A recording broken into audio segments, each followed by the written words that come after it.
Bonjour et bienvenue sur le site du podcast Histoire en série, créé et animé par Nicolas Charles et Johan Chanoir. Au programme, une analyse des séries d'hier, d'aujourd'hui et de demain par des spécialistes des questions mobilisées par nos shows préférés. Histoire en série, c'est le podcast qui met en relation histoire, sciences humaines et séries.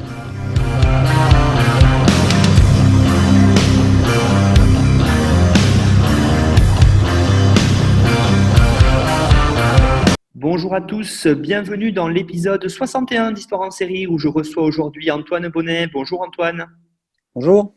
Alors Salut à tous. Antoine, vous êtes titulaire d'un Master 2 en Histoire et Histoire de l'Art à l'Université de Paris-Nanterre.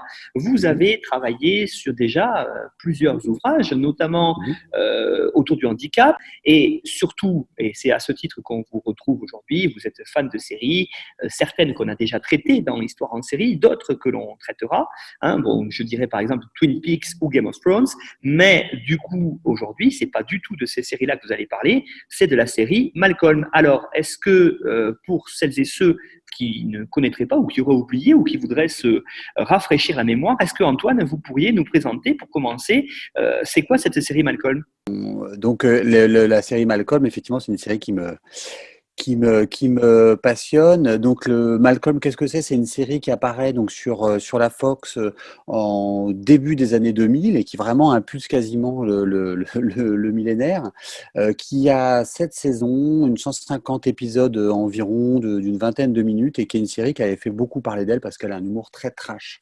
C'est une série qui a été créée par un producteur, Linwood Boomer, qu'on connaît, puisque c'est le fameux Adam dans la série La Petite Maison à la Prairie, celui qui est le mari de Mary Ingalls, justement aveugle, et c'est quelqu'un qui a par la suite été réalisateur et producteur. Et cette série, elle se tourne autour du personnage de Malcolm, donc Malcolm qui est un génie, qui est dans une famille de la middle class, puisque aux États-Unis, cette série s'appelle Malcolm in the Middle, donc c'est la middle class.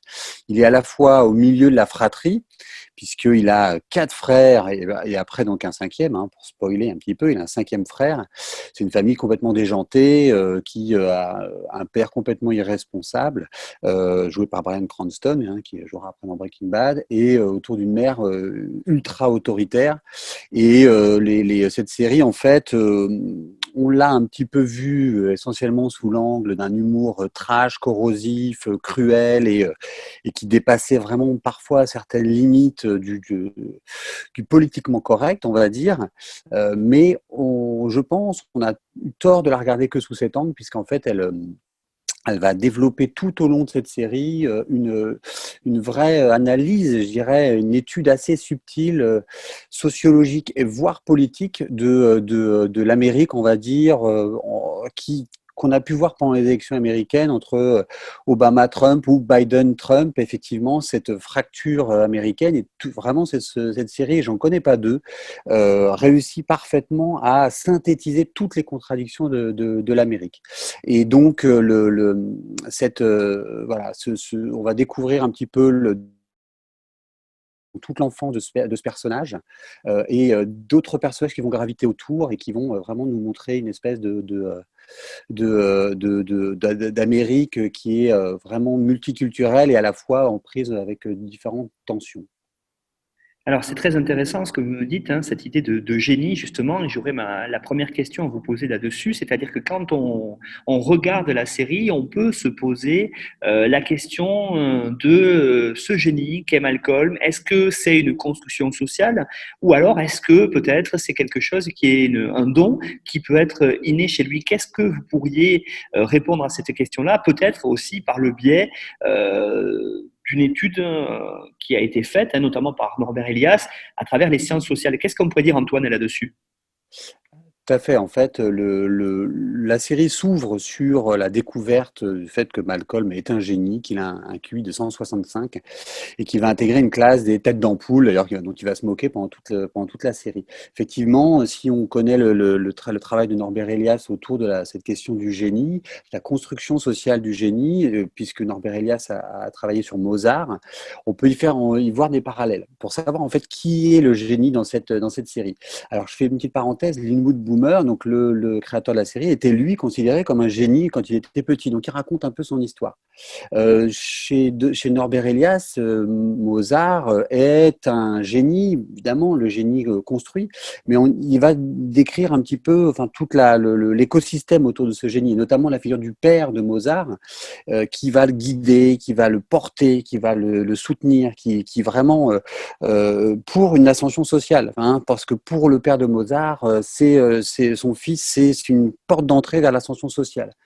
On peut faire le lien effectivement avec Malcolm. Là aussi, il est porté par ses parents et notamment, hein, dans le dernier épisode, on voit que ses parents, Hal, son père, lui dit: on a toujours compté sur toi, tu es vraiment notre porte de sortie. Et Loïs dit que voilà, ta vie est programmée pour devenir président des États-Unis. Donc on voit qu'il y a vraiment les parents qui sont derrière. Et puis toute la construction où on va identifier Malcolm comme un génie, le mettre dans une structure sociale, une école, une classe spéciale. Tout est fait pour qu'il soit étiqueté pour un génie, pour qu'il le croie et qu'il développe effectivement des dons géniaux de connaissances et de mémoire, qu'il a peut-être d'ailleurs en termes, on va dire, dans les neurosciences, pourrait expliquer qu'il a une espèce de génie en lui de mémoire, mais il a cette volonté de travail et aussi cette volonté de réussir et d'être le génie dont on le regarde comme un génie, il va essayer de s'efforcer à être ce génie. Même si d'ailleurs il s'en plaint pendant toute la série, Malcolm, et probablement Mozart aussi avait ce complexe. On le voit d'ailleurs aussi dans certaines de ses biographies. Et notamment, on peut voir aussi, alors cette construction, elle est beaucoup plus compliquée par rapport à ça, dans le sens où il y a effectivement un épisode qui s'appelle Souvenir dans la saison 2, l'épisode 25, où on voit d'ailleurs toutes les enfances des différents frères. Et en fait, le génie de Malcolm serait expliqué par le fait que les parents de Malcolm ayant eu un fils, Reese, le frère aîné, hein, de Malcolm, qui était lui complètement, on va dire, un abruti fini, ayant eu peur de ça, pour son développement, l'aurait sollicité mais de manière très forte pour des différentes connaissances, mais c'est pas Reese qui aurait eu ces connaissances, mais c'était le Malcolm dans le ventre de sa mère. Et donc la construction du génie chez Norbert Elias, chez Mozart et chez Malcolm, elle est assez proche. Donc en fait, le vrai génie, c'est qui? C'est plutôt le petit frère, c'est Dewey. Hein, quand on connaît la série, le petit frère Dewey, c'est celui qui est quasi autiste et qui se découvre au fur et à mesure de la série, à partir de la saison 4 et notamment la saison 5, qu'il est un génie de la musique. C'est un vrai génie dans le sens où personne ne le porte, personne ne le soutient, son don est inexpliqué, il n'a pas préposition à la musique, et d'ailleurs dans la famille, aucune des personnes a préposition pour la musique. Il se découvre un talent pour le piano. Tout le monde s'en contrefiche puisque il gagne des concours. C'est presque un running gag. Il gagne des concours, il crée un opéra. Tout le monde et tout le monde s'en fiche et tout le monde est pris dans ses problématiques à lui. Tout le monde voit Malcolm comme le génie, mais en fait le vrai génie, au sens strict, on va dire, avec une espèce de don qui lui serait tombé du ciel, c'est plutôt Dewey.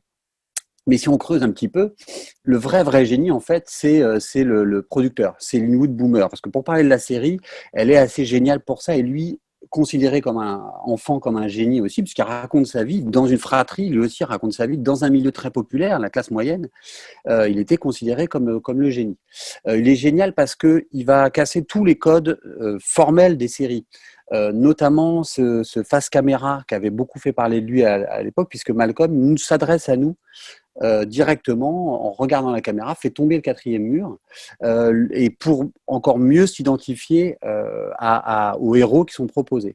Et aussi, il était assez génial parce que la famille est complètement, il n'y a plus d'identité de la famille, elle n'a pas de nom, elle s'appelle Wilkerson dans le premier épisode, on le voit d'ailleurs sur un badge du grand frère Francis, qui lui d'ailleurs, qui lui aussi complètement un peu très un problème avec l'autorité, mais c'est tout au long de la série, on va le découvrir. Il s'appelle Wilkerson, puis après, il s'appellera tout à la fin Francis No Last Name. Et d'ailleurs, c'est un gag, la famille n'a pas de nom, elle n'a pas de nom, elle n'a pas de lieu de vie, on ne sait pas où ils habitent, et donc ça, là-dessus, c'est quelque chose d'assez assez génial. Et je dirais que le vrai génie de la série, au-delà de Malcolm, c'est Dewey, mais c'est aussi plutôt Linwood Boomer qui a vraiment, de manière assez subtile, par la comédie, a réussi à nous décrire une Amérique de manière assez précise. Et d'ailleurs, pendant les élections américaines, on a pu vraiment le voir. Alors effectivement, hein, ce sont des choses qu'on ressent quand on voit Malcolm, cette idée-là d'une série qui est une série à part, une série qu'on a pu aussi, effectivement, vous l'avez dit, qualifier de géniale. Et alors qu'on peut y voir tellement de choses sur la société américaine, alors j'aimerais qu'on développe maintenant autour justement de ce que vous avez dit, cette notion de middle class, notamment américaine, avec cette idée qui est répandue, et on l'a encore vu, vous avez bien fait de le rappeler, pour les dernières élections américaines, avec cette idée de peur du déclassement de la middle class. Alors, qu'est-ce qu'il en est? Qu'est-ce qu'on peut voir transparaître dans Malcolm autour de ça, de cette idée de déclassement? Alors, la série Malcolm, en fait, effectivement, c'est l'histoire, au-delà du génie, c'est l'histoire d'un déclassement. C'est l'histoire d'un déclassement d'une famille. Et cette famille, voilà, une famille très, on va dire, lambda, c'est-à-dire que c'est une famille dont on va le voir issue de différents milieux, mais qui, au fur et à mesure de la série, s'écroule, s'effondre. Et on le voit d'ailleurs par certains codes, on voit le jardin qui n'est plus entretenu, on voit on voit la situation sociale de manière très réaliste. C'est assez rare d'ailleurs d'avoir ce réalisme aussi poussé. Alors, on va mettre la série en lien avec plusieurs autres séries. On va dire que elle est d'un côté, elle est très proche de la série des Simpsons. Hein. Alors, Malcolm, lorsqu'il arrive, il est juste derrière sur la Fox, juste après les Simpsons. Et il y a évidemment, l'idée c'était de renouveler un petit peu le genre aussi. Mais les Simpsons sont assez proches. Mais on va voir que c'est assez différent finalement. Ou d'autres séries où on avait pu voir des classes populaires, comme il y avait Marié deux enfants ou Roseanne, qui vraiment étaient sur cette série-là, mais on va dire que l'humour très très noir de Malcolm fait qu'on va aller jusqu'à on n'arrive pas à payer les factures, jusqu'à les assurances maladie, je préfère, je n'ai pas d'assurance d'assurance maladie, donc je vais pas me faire soigner ma dent. Enfin, vous voyez, il y a des choses qui sont assez, qui peuvent être très violentes, voire même, il y a un épisode aussi qui est assez, qui est très drôle, qui est dans la saison 6, qui est autour de Noël. On n'a plus d'argent, on va faire payer, on va faire des cadeaux de Noël avec nos propres mains. Et donc, c'est quelque chose qui est très, très noir, où on va même détourner de l'argent du petit génie qui, lui, reçoit des bourses et on va l'utiliser à d'autres escients. Donc, c'est quelque chose qui est très fort. Cette écriture sociale, elle est très, très réaliste, mais c'est surtout un déclassement. C'est-à-dire que ce couple, en fait, s'effondre au fur et à mesure de la série. Il est déjà même assez mal en point. En fait, il s'effondre au fur et à mesure des naissances. Et ça, c'est bien montré effectivement dans l'épisode 25 de la saison 2, qui s'appelle Souvenir, Souvenir, là aussi, qui est un épisode très important, où on va voir toutes les naissances et à chaque fois comment le couple s'effondre au fur et à mesure, comment il se déclasse. Au départ, c'est un couple de winners. Ils sont, voilà, Al et un commercial dans une entreprise dont on ne sait pas trop ce qu'il vend d'ailleurs. Et puis, il a le look, il est vraiment parfaitement intégré, il a le look qu'il faut, les cheveux longs, il est parfaitement à l'aise. Voilà. Et Loïs aussi, elle, on voit bien dans leurs vêtements, dans leur manière voilà, qu'ils sont, c'est un couple de winners. Et puis au fur et à mesure des naissances, on va voir dans cet épisode comment les choses se dégradent au fur et à mesure parce que le premier enfant, donc Francis, est insupportable et puis le deuxième Reese est violent, hein, il tape dans le ventre de sa mère alors qu'il est il est encore dedans. Enfin, les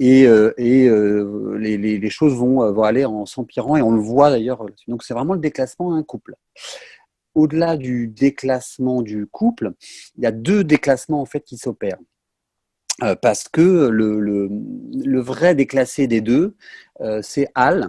Hein, Al qui est donc le père. Alors le déclassement il se montre par de plusieurs manières. Il y a des manières un peu drôles, c'est-à-dire qu'en gros on explique que c'est Al qui est distrait, et c'est pour ça que la famille va partir complètement à volo parce qu'il oublie son premier enfant dans un placard. Enfin voilà, donc c'est une des explications de ce déclassement. En fait, le père ne tient pas du tout la route. La mère, elle, est complètement autoritaire et beaucoup trop hystérique, et donc c'est ce qui fait qu'ils vont se déclasser. Mais il y a aussi une manière on peut voir ce déclassement alors il y a un moment donné, il y a un épisode qui est très drôle, c'est dans la saison 4, je ne sais plus si c'est le 6 ou le 7, voilà, pour des raisons, on va dire, médicales, une abstinence sexuelle qui est imposée au couple et tout va mieux. Hein. Donc, on va dire c'est leur appétit sexuel. Alors, c'est un running gag pendant toutes les saisons, c'est-à-dire qu'on sait ils sont très physiques comme couple et que ça expliquerait leur déclassement.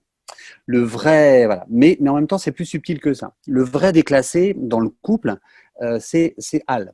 Lui, il est issu d'une famille riche, on le voit dans la saison 4, un épisode qui s'appelle Famille, je vous hais. Il est issu d'une famille très très riche, et son père, Christopher Lloyd, qui est joué par Christopher Lloyd, pardon, qui est de Retour vers le futur et qui est d'ailleurs génial dans le rôle, est un très grand bourgeois fasciné par la guerre de sécession, et toute la famille méprise Hal parce que, évidemment, il ne correspond pas au code, sa femme n'est pas quelqu'un du milieu, elle est humiliée en permanence pendant tout l'épisode, et les enfants sont infernaux et horribles, et donc Hal est un vrai déclassé. Loïs, elle, qui est la mère, c'est moins déclassé parce qu'elle est issue d'une famille d'immigrés des pays de l'Est. On ne sait pas trop si la Russie, la Pologne. À un moment donné, il y a une langue, mais on a du mal à la traduire. Et donc, ce déclassement, en fait, si on suit les écrits autour du déclassement social et notamment les écrits de Camille Penny et aussi de Robert Merton qui a une approche plus psychologique par rapport à ce déclassement, en fait, on comprend maintenant les deux personnalités. Loïs, elle, n'est pas une vraie déclassée, donc sa précarité sociale, ses difficultés, elle va se battre. Elle se bat, elle est conçue pour ça, elle a un caractère pour ça. Issue d'une famille aussi, on voit la grand-mère qui est un personnage génial, qui est horrible, une horrible grand-mère, elle a l'habitude de se battre, elle a l'habitude des échecs, elle a l'habitude d'aller vers l'avant, et donc finalement on comprend sa volonté et sa construction psychologique dans ce déclassement. Hal, lui, le père, lui n'est pas du tout construit pour ça. Il n'est pas préparé.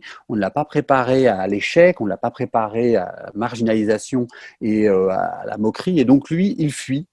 Il ne se bat pas, il fuit. Et il fuit comment pendant toutes les saisons, un gag important et qui revient tout le temps, c'est comment Hal se prend de passion pour des choses. Et d'ailleurs, c'est dit dans un épisode lorsque Hal se met à la danse. C'est oh là là, il venait juste de s'arrêter, de faire de la pêche. Enfin voilà. Donc il enchaîne en fait les fuites.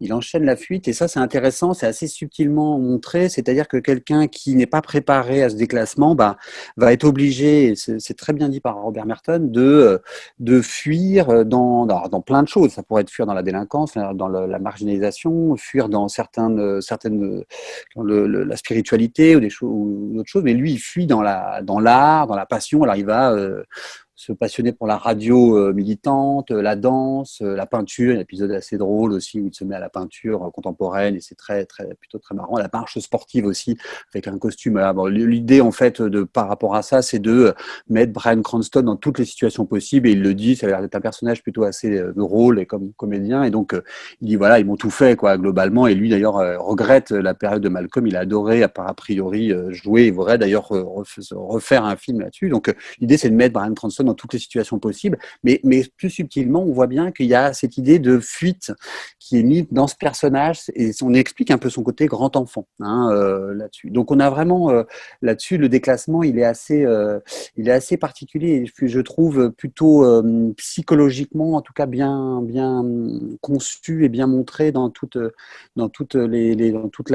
au long des saisons, et on pourrait presque y voir une construction très sociologique et alors souvent je fais parallèle on fait le parallèle mais entre les Simpsons qui est très politique et Malcolm est très politique.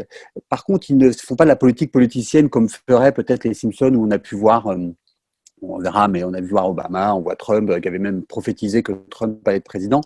C'est beaucoup plus dans la construction psychosociologique des personnages qu'on va y voir une politique et on va y comprendre un petit peu l'Amérique. Il y a une chose qui est frappante dans le déclassement, c'est l'absence totale d'aide, c'est-à-dire que le monde de l'entreprise, au contraire, écrase plutôt les personnages. L'Église, à un moment donné, est esquissée aussi dans une séquence qui est plutôt marrante où pour pouvoir avoir une garde en crèche, ils vont essayer de s'associer à une église du quartier et vraiment à le tourner vraiment vraiment satire assez mordante, on va dire. Mais l'État, il n'y a aucune structure sociale, les personnages ne vont jamais, il n'y a pas de sécurité sociale, il n'y a pas de chômage, il n'y a pas de… Voilà, l'État est complètement… Les gens sont complètement laissés à l'abandon dans ce déclassement social, voire même certains voilà, sont presque écrasants, la police, toutes ces choses-là, la prison, enfin, toutes ces institutions, en fait, sont totalement absentes. Voilà. Oui, effectivement, hein, une vraie image de la société libérale américaine qui Mmh. transparaît à travers celle-là, à la fois, comme vous l'avez dit, une société qui peut prévoir une certaine richesse à travers le rêve américain, et puis l'autre côté des miroirs que montre très bien Malcolm, vous l'avez très bien dit, cette idée qu'il peut y avoir aussi un très rapide déclassement social et traité ici sous la forme à la fois de l'ironie et puis du rire, mais qui transparaît quand même. Alors il y a une autre idée importante qui est dans Malcolm, qui est quelque chose qui est ressorti ces dernières années très violemment à travers le mouvement Black Lives Matter notamment, c'est l'idée du racisme. Alors qu'est-ce qu'on peut dire de cette série qui a parfois été qualifiée par certains même de série raciste, étant donné que Malcolm est blanc et que l'essentiel de la famille est blanche et que le regard qu'il y a sur la société américaine est parfois sans phare. Tout à fait. Alors là, effectivement, et d'ailleurs, l'actualité donne raison, vraiment, l'actualité donne raison à la série. Ce qui est très intéressant dans cette série, c'est qu'à la fois elle mêle l'Amérique d'Obama, puisque la série s'arrête en 2006, donc elle préfigure un petit peu cette Amérique d'Obama, mais aussi l'Amérique de Trump, puisqu'on a les deux, effectivement, on a qualifié aussi cette série de Trumpiste, alors aussi parce qu'elle était diffusée sur la Fox, hein, donc on sait que Fox News était un média plutôt, on va dire, voilà, mais s'il n'y a pas nécessairement de lien, mais quand même, là-dessus, on a souvent fait des liens entre les choses. Là où c'est voilà, ces deux Amériques, on les voit sous nos yeux s'affronter et voire même parfois être en contradiction avec elles-mêmes. Et c'est là-dessus que c'est intéressant. Il n'y a pas de prise de position pour l'une ou pour l'autre. Pourquoi est-ce qu'on a qualifié un petit peu alors déjà, je dis que c'est quelque chose qui est très important aux États-Unis. On l'a bien vu. On a bien vu les tensions, la cristallisation autour de ces questions aux États-Unis. Et d'ailleurs, voilà, ça pourrait expliquer presque l'ascension d'Obama mais la réponse trumpiste. Donc là-dessus, c'est quelque chose qui est très important et qu'on aurait peut-être dû regarder un peu plus Malcolm pour comprendre en fait ce qui allait se passer et ne pas, comme vous, moi, se réveiller un matin et se dire voilà, Donald Trump est président des États-Unis, ce qui nous a fait beaucoup de mal, enfin, ça fait beaucoup de mal, ça nous a beaucoup secoué. Si on avait regardé un peu plus attentivement Malcolm, peut-être qu'on aurait peut-être pu anticiper les choses. Il y a un philosophe qui s'appelle Benjamin Berger, qui est professeur à la Sorbonne, qui avait écrit un texte sur Malcolm, notamment sur la dernière séquence de Malcolm, que je vais vous raconter. Alors, si vous ne l'avez pas vu, malheureusement, bizarrement, ce n'est pas un épisode nécessairement qui a été beaucoup vu. Le dernier épisode de Malcolm, en gros, Malcolm va avoir son diplôme, il va faire son discours, toute la famille est réunie pour pouvoir assister à cette cérémonie.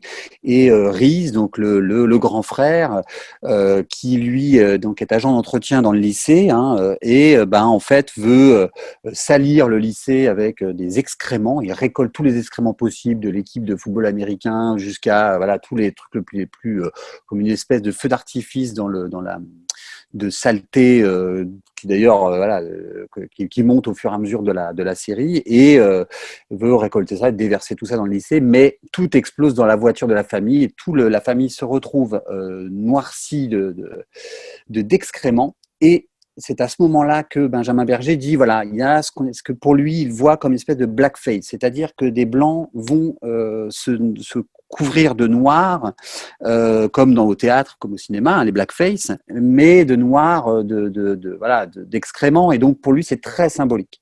C'est très symbolique de l'Amérique de Trump, notamment puisque Loïs dit à Malcolm, tu vas devenir président de la République pour nous aider. Et le nous, il est très, évidemment, c'est une scène pour moi, c'est un nous qui est très important. On verra qu'il y en a un deuxième. Il y a un nous qui est particulier. Nous, c'est qui? C'est les pauvres contre les riches, ou c'est nous, les blancs contre les noirs. Et donc, il y a cette ambiguïté qui est soulevée par Benjamin Berger. effectivement. Mais cette ambiguïté, elle vient de plusieurs épisodes qui posent la question. Alors, pour expliquer un petit peu, mais bon, si vous connaissez la série, on sait bien, la plupart des amis de Hal sont noirs.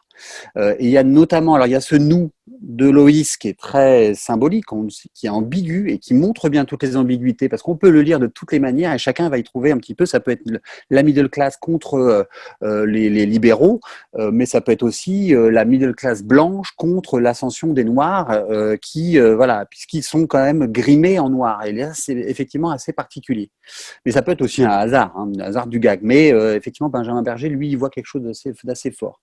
La deuxième chose la deuxième scène, pardon, qui pourrait aussi être aussi ambiguë et qui est un gag plutôt assez drôle parce que là, il est assez subtil. C'est dans la saison 3, l'épisode de 8, si je ne dis pas de bêtises, c'est la partie de poker. Et en fait, Hal découvre les amis de son meilleur ami qui s'appelle Abe, qui est noir. Il découvre ses amis à la partie de poker, ils sont tous noirs, il est le seul blanc. Alors évidemment, là où le gag est subtil, c'est que nous voyons un malaise que nous interprétons par une espèce de différence raciale, ethnique. Et tout l'épisode va nous faire porter ce chapeau entre guillemets raciste. Hal se sent exclu du groupe, il se sent moqué, il s'emporte contre son ami Abe, et il y a tout un quiproquo sur voilà, j'ai été exclu, vous m'avez mis de côté, et Abe il voit lui, et comme nous d'ailleurs, sur la question ethnique évidemment, puisqu'il est le seul blanc en fait noir, et Hal de manière très subtile dit vous êtes tous du secteur tertiaire, votre propre patron, dit-il, puisque la plupart des amis de Abe sont dentistes ou je ne sais plus, il y en a qui travaillent dans les assurances, voilà. Et lui est juste un salarié. Et toute l'ambiguïté est là.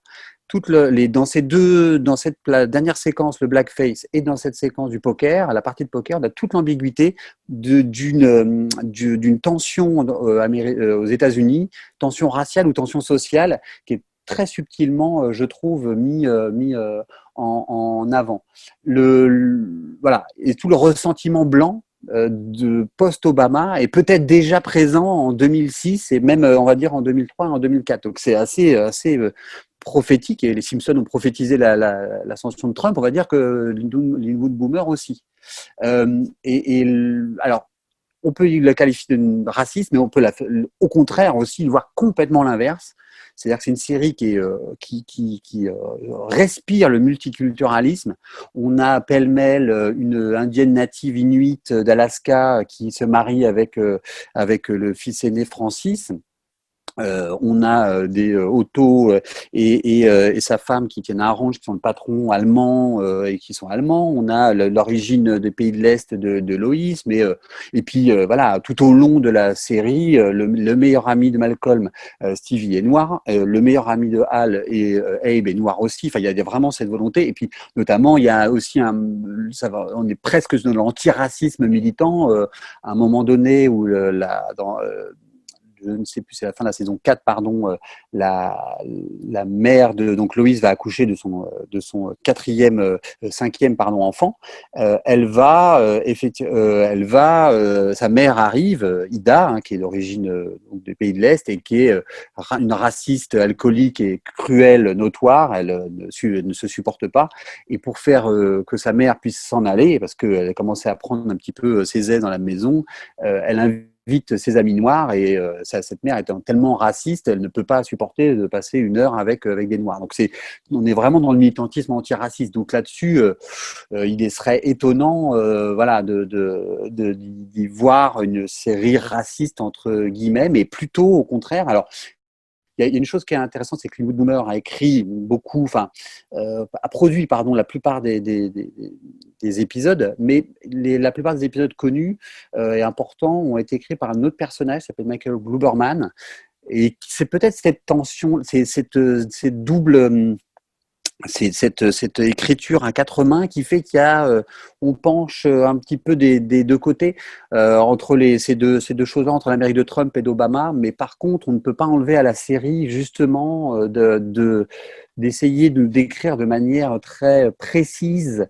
et subtile toutes les tensions qui pouvaient être présentes dans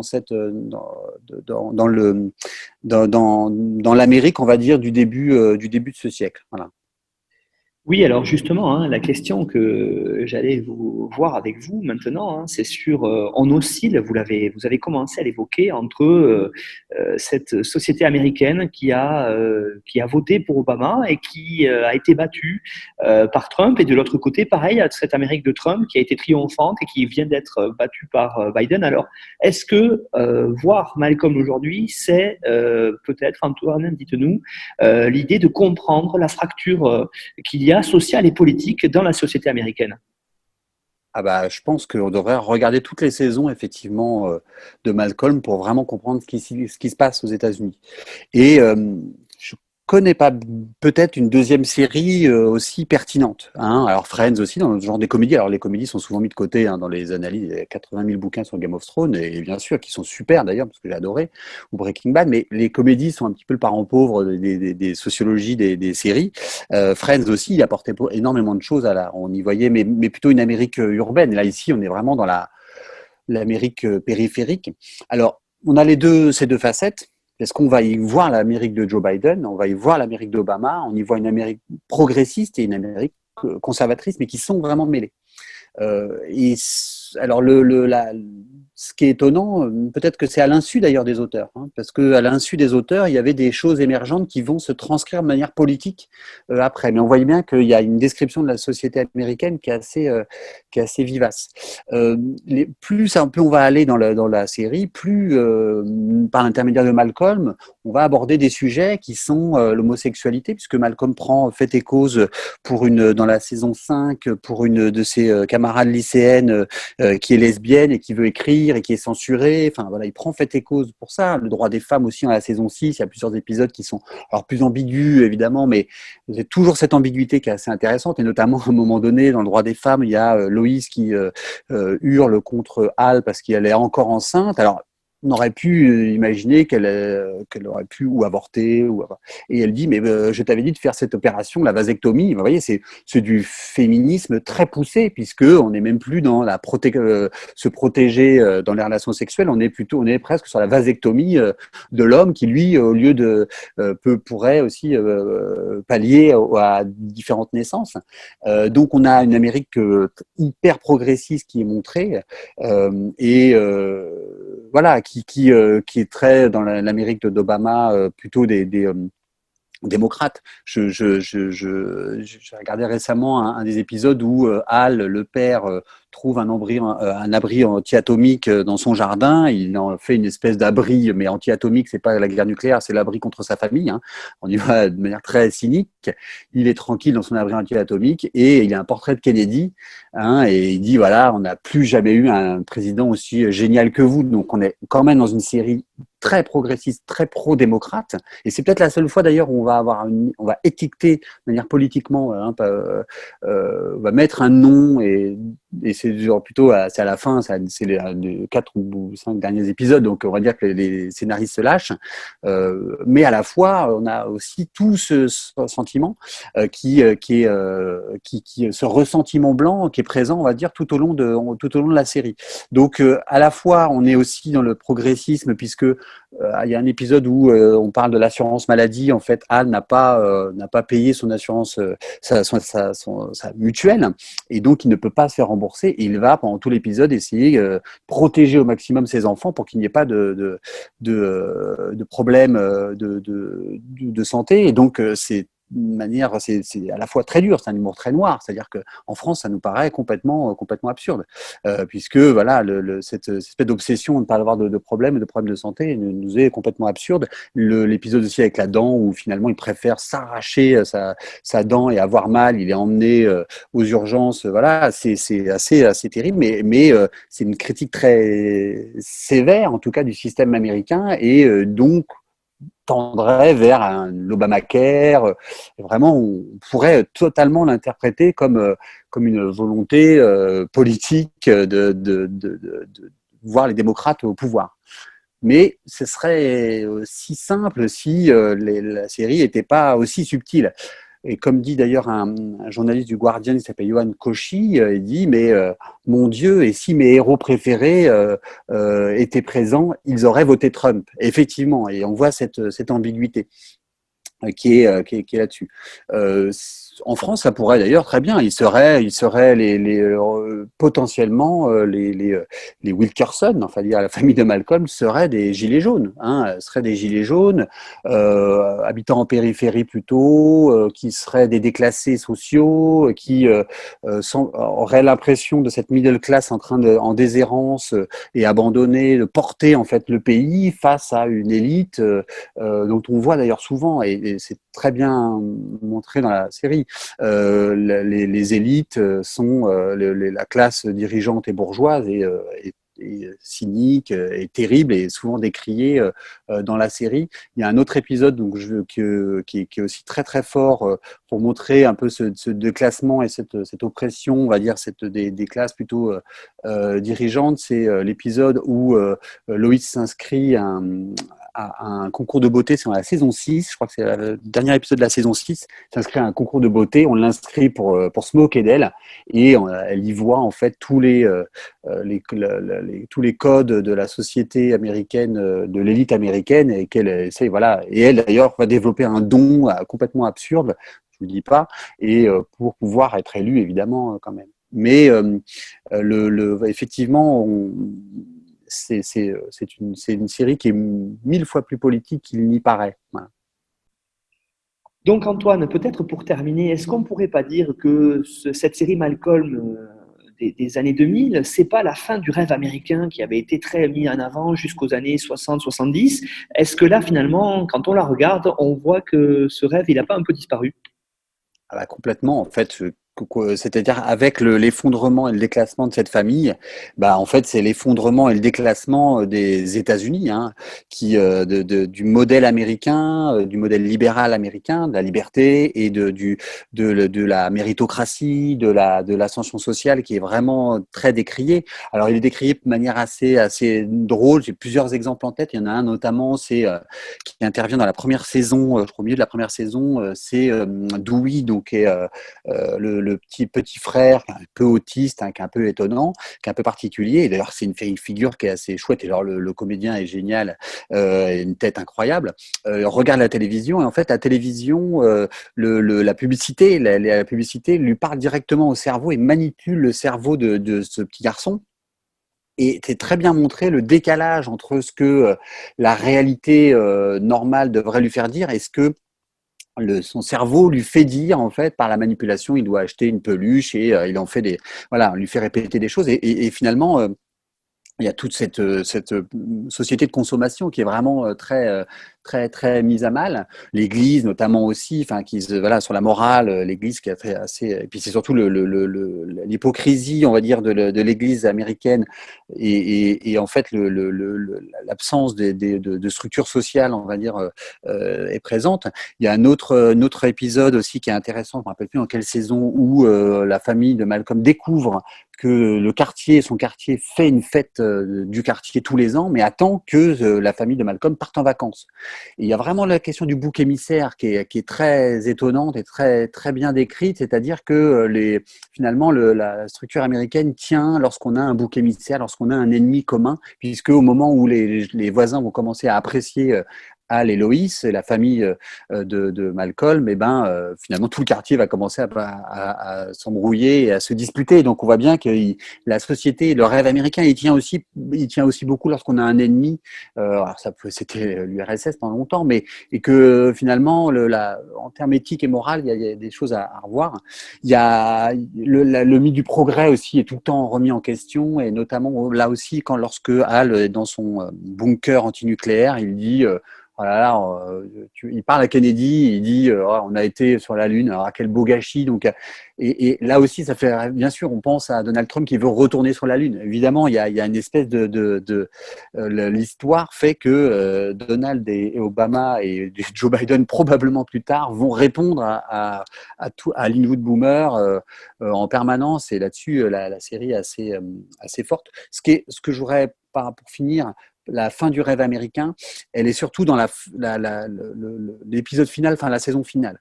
Il y a quelque chose qui est frappant, c'est qu'il n'y a aucune évolution professionnelle pour la plupart des personnages.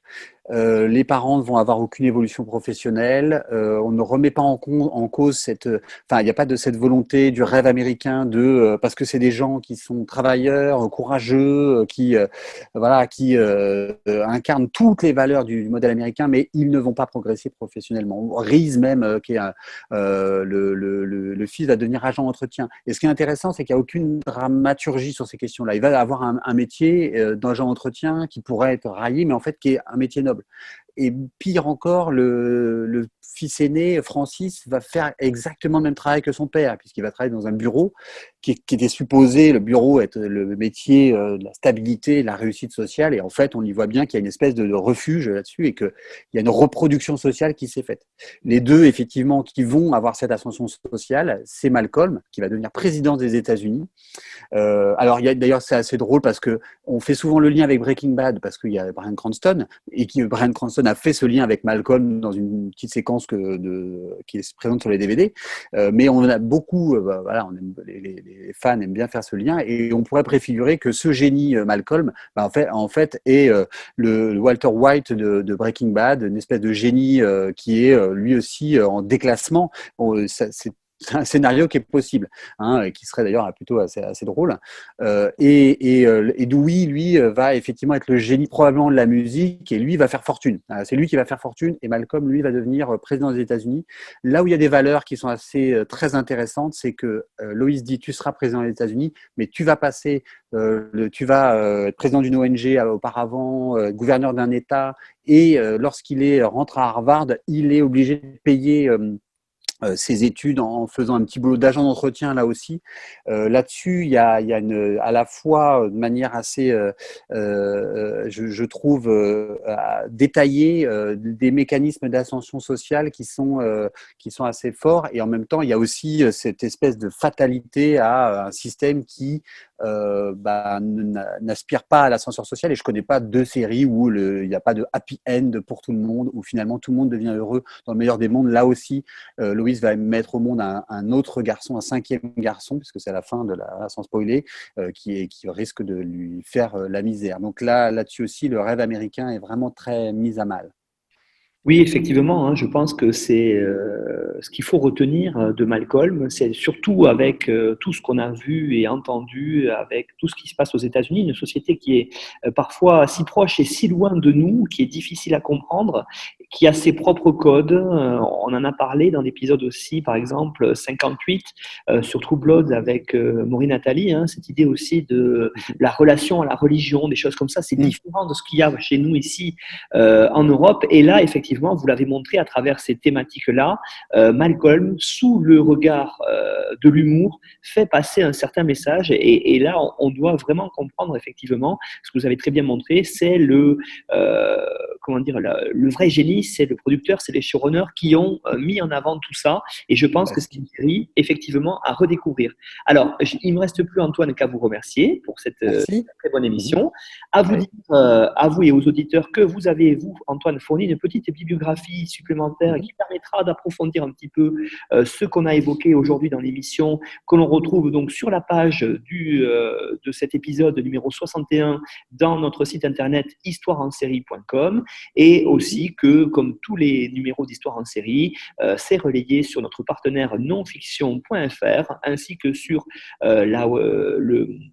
la web revue TV Série. Je vous engage à les regarder pour approfondir sur vos séries préférées, analysées par le prisme des sciences sociales et par des chercheurs.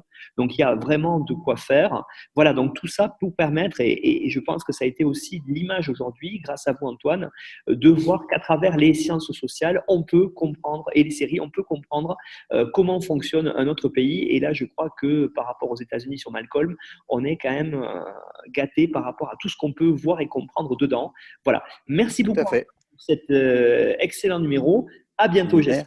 Merci beaucoup à vous. À très bientôt.